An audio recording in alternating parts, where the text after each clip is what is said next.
Hello student, welcome back to my channel. Its name is Math Classes with Nisha. आज हम discuss करेंगे ratio and proportion का question. आपको पता है कि ये जो टॉपिक है वेरी इंपॉर्टेंट है railway, SSC and bank PO और क्लरिकल में। सो स्टेटमेंट है a taxi cover a certain distance in 5 hour at the speed of 60 kilometre per our.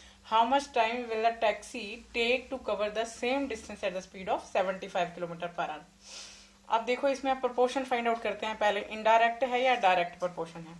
तो देखिए और प्रोपोर्शन है किस किस के बीच में। हमारे पास स्पीड है, after that proportion between time.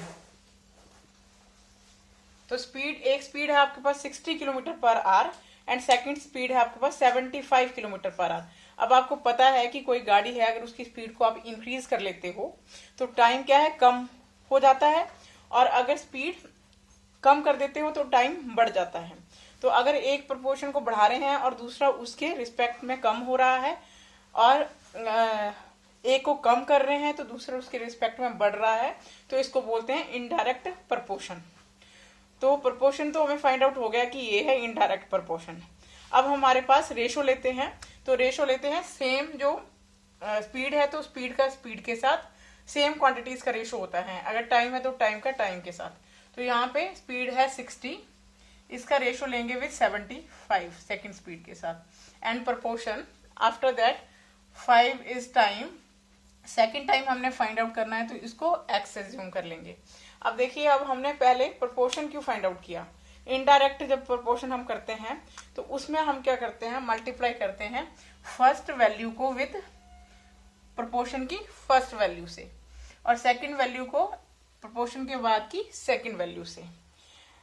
अगर डायरेक्ट प्रोपोर्शन होता तो 75 को 5 से करते और 60 को x से, बीच की वैल्यू से और एक्सटर्नल वैल्यू को एक्सटर्नल वैल्यू से। अगर डायरेक्ट प्रोपोर्शन होता तो ये इनडायरेक्ट है, तो हम क्या करेंगे 60 को विद 5 एंड 75 को विद x। तो जब हम 75 को x से करेंगे तो ये बन जाएगा 75x, 60 को 5 से तो दिस विल बिकम 300।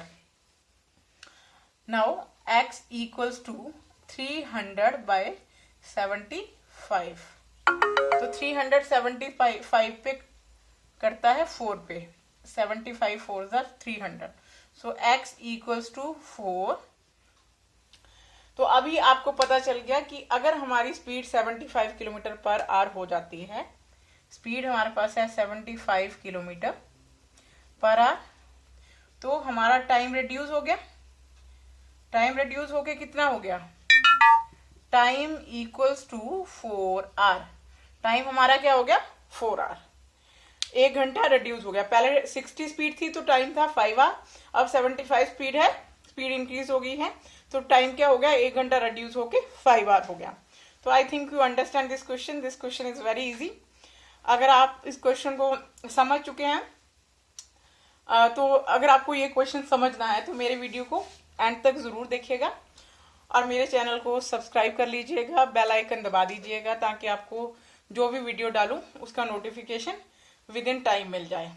तो इस वीडियो को शेयर कीजिएगा, पसंद आए तो लाइक कीजिएगा और मेरे चैनल को सब्सक्राइब कीजिएगा। Thank you for watching.